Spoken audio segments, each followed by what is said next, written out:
Welcome shooters, I'm Wes from Armory. This video is for us, the shooting industry. I have to start by stating I'm not a lawyer. This is not legal advice. If you want legal advice, contact a lawyer. Right now, there is a lot of noise around California again.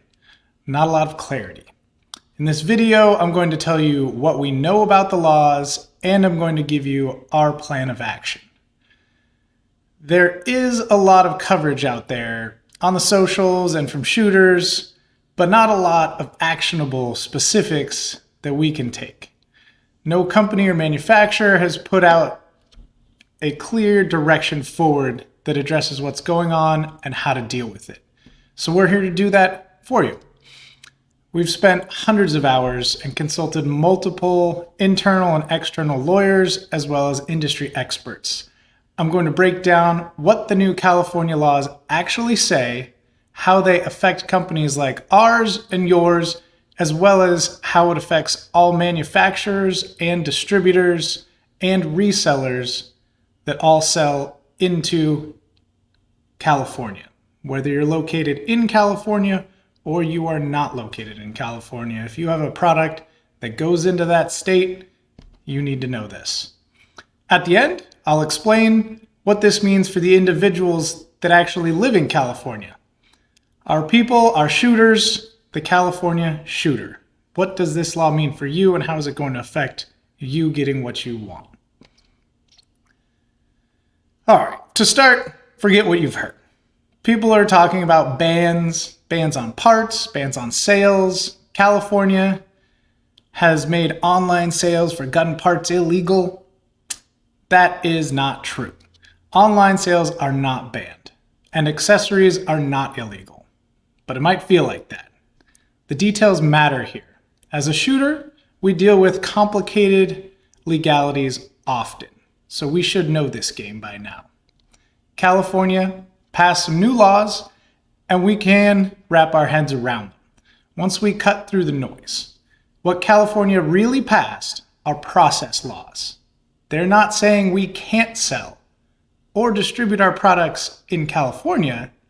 They are telling us what we have to do and that we have to do it their way and follow their process. If you don't understand the process, you can't understand the law. And if you can't understand the law, you can't comply, and then you can't sell to California shooters. I'm going to walk you through it. By the end of this, you will get it, and we will have taken the power back. So these are the laws being lumped together currently in social media and the industry right now. The new California law, or laws, they shouldn't be grouped together, but they do connect a little bit, so it makes sense that people are talking about them and sort of lumping them into one thing. So what are they? It's AB 1263, commonly referred to as the Sales and Delivery Law. This affects how you sell and how you deliver your product into the state, whether you live there, operate there, sell there, or not. Then there's SB 704, the Barrel Sale and Transfer or Barrel Ban Law. And then there's AB 1127, the Machine Gun or Switch Law. Now this one is sneaky. It's a wolf in sheep's clothing, designed to sneak in some extra stuff that has nothing to do with its original purpose. Only one of these meaningfully affect online sales of firearm accessories, and that's 1263. But the 1127 expanded on the definition of what accessories are, which will stop accessories and upgrades in their tracks. Without the right process and knowledge, you're cooked. So all of these laws are in effect now. And at the core, the laws do not say you can't sell accessories. But they do say this: if you're going to sell certain firearm-related products in California, the state wants tighter control over how that sale happens. That means notice, verification, and controlled deliveries.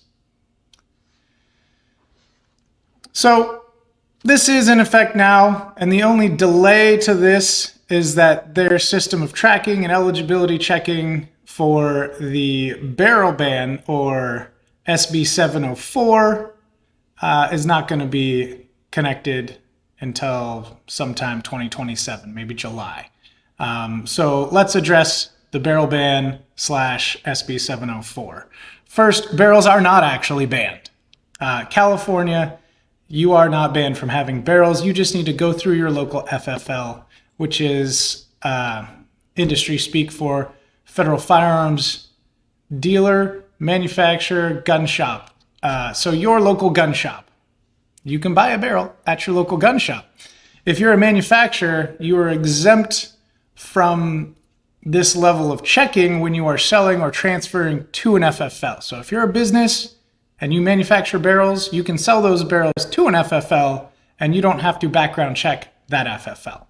So fellow manufacturers, you can work with the California gun shops.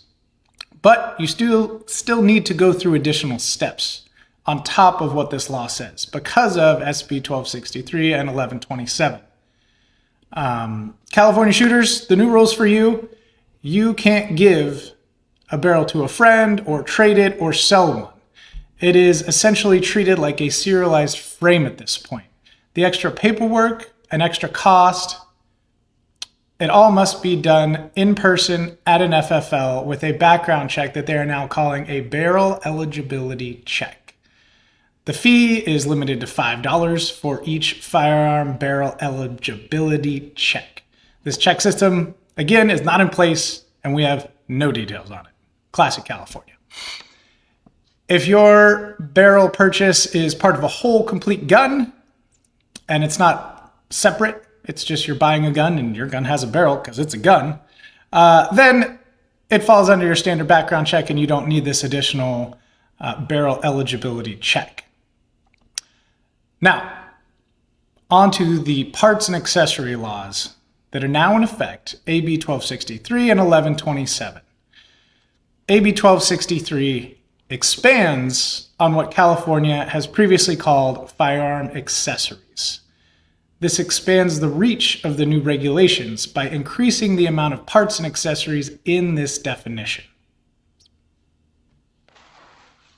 The exact words, firearm accessory, means an attachment or device designed or adapted to be inserted into, affixed onto, or used in conjunction with a firearm that is designed, intended, or functions to increase a firearm's rate of fire or to increase the speed at which a person may reload a firearm or replace a magazine or any other attachment or device described in subdivision A of section 36515 of the Penal Code that may render a firearm an assault weapon when inserted into, affixed onto, or used in conjunction with a firearm.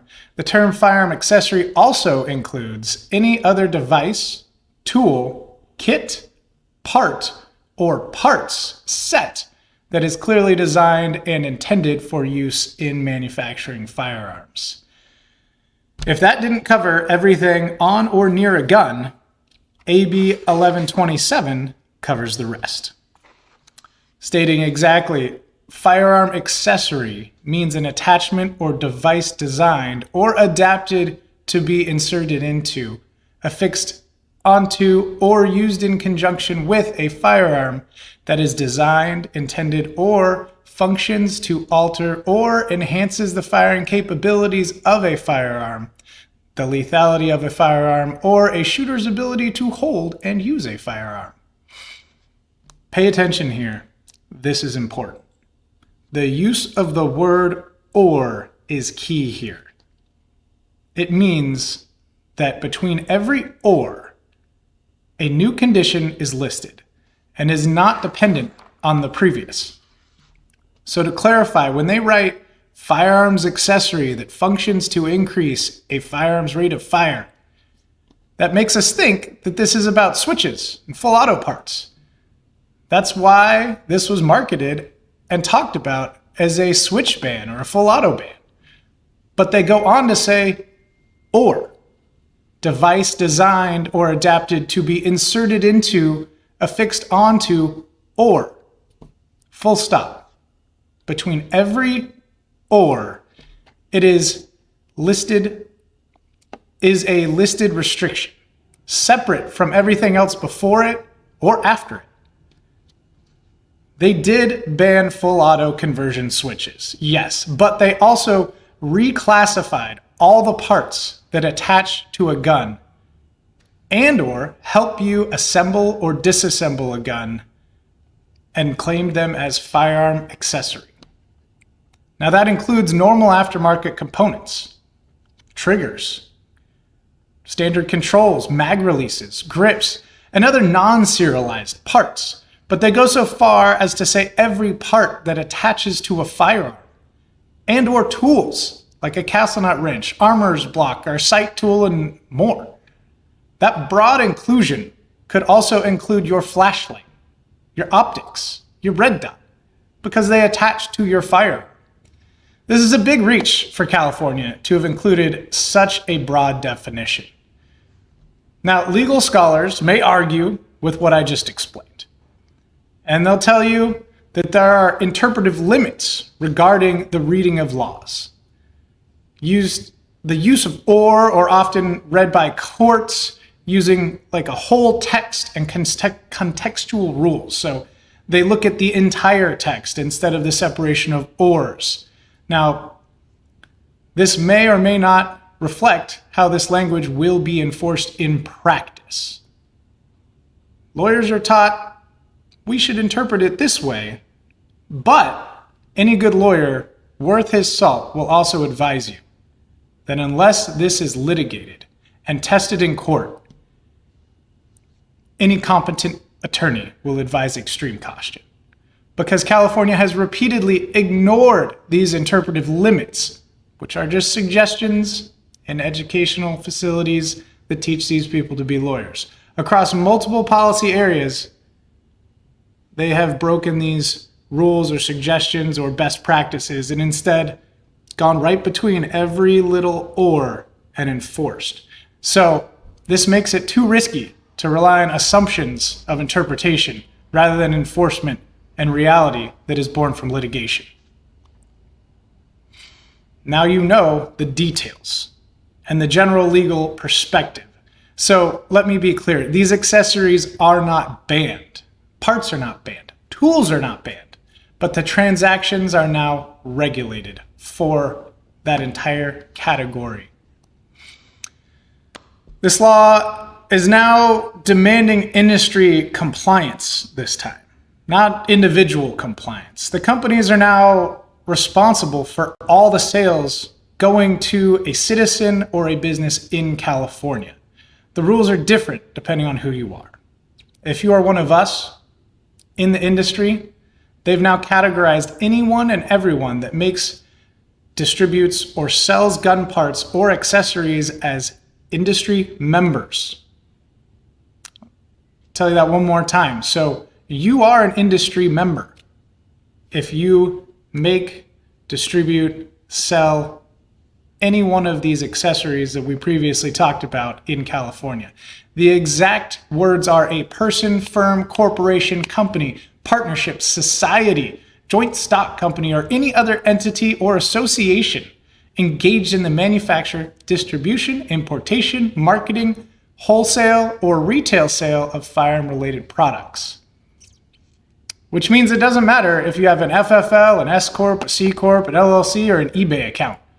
If you sell in California to a citizen of California, you are an industry member. Now that we know that they're talking about us, let's dig a little bit deeper. AB 1263 requires industry members selling into California to do 5 things.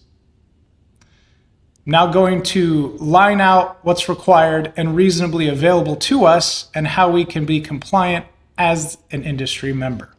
So first, provide a clear legal notice to the customer. This is the person purchasing anything you make, explaining that unlawful or unlicensed firearm manufacturing is illegal, that there's more detail to be said here, and we actually have an entire thing that explains exactly what you should write and print in this section. But the law lines out exactly what you need to say so that you can have someone acknowledge this. Basically, you need to write this in a specific way on an online form before they check out. Second, require the buyer to affirmatively acknowledge that notice. And that means your customer needs to confirm that they read that before checking out by clicking a box. That's been proven with Apple. You click that box and then you make payment, you've agreed. Third, verify the buyer's age is at least 18 years old. Fourth, verify the buyer's identity. And fifth, ensure the delivery is to the purchaser. They include adult signature and ID verification upon delivery. So this means you need to collect a state or military ID and actually check it and make sure it matches the delivery address. Then arrange for the delivery person to confirm this on site as well. We know that they're asking for delivery verification by ID check, which does not exist in any commercially available form. That last one here, they're asking us to comply by using a service that doesn't exist. It looks like they've got us cornered, right? Well, if all this sounds familiar, it should. California has been here before, requiring the impossible. Remember the microstamping law? The one that required every gun to magically stamp a serial number onto the ejected brass. On paper, it was a clever speed bump by the anti-two-way lawmakers. That microstamping bill prevented new guns on the roster in California for 10 years. That's why Californians have Gen 3 Glocks and everyone else has Gen 5 and up. Microstamping law. But in 2023, the law fell apart. So why did microstamping law fall apart? It wasn't politics, it was reality. And hardworking Second Amendment advocates and lawyers. The court looked at the law and asked a simple question. Is the government requiring something that actually exists and that people can realistically comply with? And the answer was no. When that law blocks access to a constitutional right based on a system that doesn't work, that's not lawmaking, that's an unconstitutional barrier. The court didn't say California couldn't regulate. The court said California can't demand the impossible. And the courts issued an injunction preventing California from enforcing that microstamping law. Now, AB 1263 isn't microstamping, but the lesson is the same. So for step 5, the shipping and verification, where age verified or adult signature delivery exists, it must be used. Where it doesn't exist, companies must comply using all lawful and practical alternatives. That means USPS anywhere and everywhere inside of California for shipping, as they do provide an ID check service. This form of shipping does cost more, and the California government is hoping that this will stop people from buying. Now, how this affects manufacturers, distributors, and dealers, here's why this is a big shift. California has now moved the burden upstream. Previously, California gun owners were the ones that had to have background checks, long wait times, and heavy fees. These burdens did not affect us in the industry. Our followers, our products, our sales, our process, we could keep feeding our pipelines and we could keep everybody in the guns they wanted. And the poor people of California had to struggle through the red tape. We in the industry were not previously held responsible for what happened after things shipped or to whom, unless it was a serialized frame or an actual weapon system. You just needed to confirm that you were over 18 with the click of a button, and then we shipped. Now, US manufacturers, we are responsible for who we sell to and how we are delivering it. Distributors are also responsible for who they supply. If you're a distributor and ship into California, you need to first obtain proof that who you are distributing to is an industry member. Remember, we talked about that earlier. This is not specified in the law what documentation you need to collect in order to prove this, but they do mention Sales are a qualifier. So if you have a business license and you've made one or more sales to a citizen of California, that should be proof enough.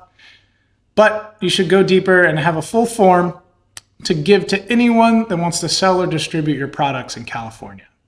Have it signed, have it sent back along with their business license, their sales license, and their local California licensing.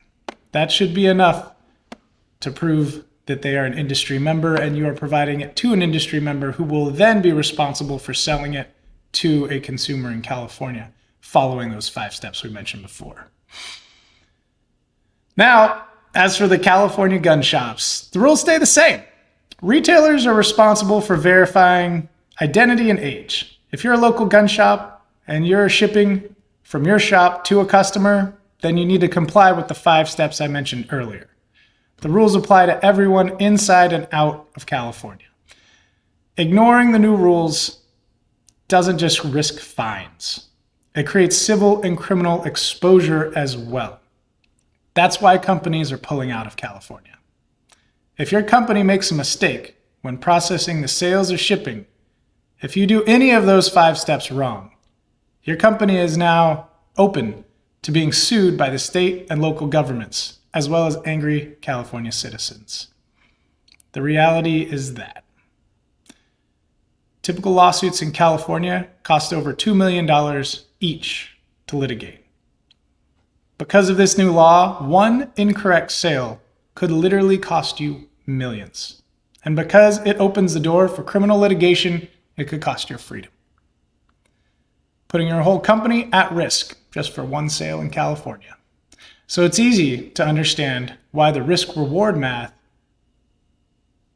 isn't working. It's causing companies to stay out of California. And it's easy to blame the companies for leaving and not selling to anyone in California. But ask yourself, would you stay? Would you make one more sale if it could cost you everything? And that's what they want us to think. That's how they want us to react, out of fear. But our community is strong, intelligent, and we are organized. We understand the laws, and we know how to comply. We're not going anywhere. Now let's talk about the part that directly affects you, the California shooter. If you live in California and want to buy a firearm accessory online, the rules changed for you. Under AB 1263, you must now provide the valid government-issued ID, verification of your age, and your address. And that address must match your ID. If you can't or won't do that, then online purchases are no longer available to you in California. So what happens if you can't provide ID? This is important.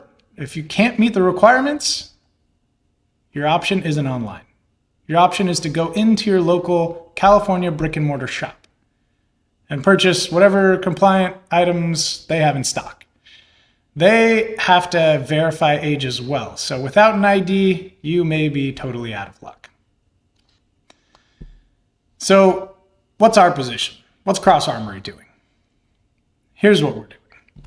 We're continuing to ship lawful, compliant products to California. We're complying by following the 5 steps we talked about before: ID upload, address matching, age and identity verification, verified delivery everywhere available. We've built custom software integrated onto our website, so all this happens at checkout, and it's within the requirements of the new law and is compliant. So you can still order online, you can still get your products. The only legal way to ship anything to any Californian is to go through this new process, which you can do online. And the only catch is it costs a little more to ship. If a customer can't meet those online requirements, or you don't want to upload your ID, we can simply ship to your local FFL, which is industry speak for your local gun shop. Your local gun shop may or may not charge for an ID check, but as long as you didn't buy a gun, you are not required to do a full background check. Your local shop is required to verify the matching name and address as well as age. Once the ID check is complete, you can just pick up your package and go. Cross Armory started in California, and we're going to continue to be there for you. Complying with the law does not mean agreeing with it, but ignoring it doesn't make it go away. Empowering our people with the knowledge, that's the real power here. So spread the knowledge, stay informed, stay on target. I want to give a special thanks to everyone in the industry that has taken the time to look into these laws, pay attention to them, answer our phone calls, call us, the attorneys that we've worked with, who I did not check with, so I probably shouldn't mention their names. So I'm not. But everyone that has worked with us to help get through this, thank you. And a special shout out for everyone that continues to put out great content for our people.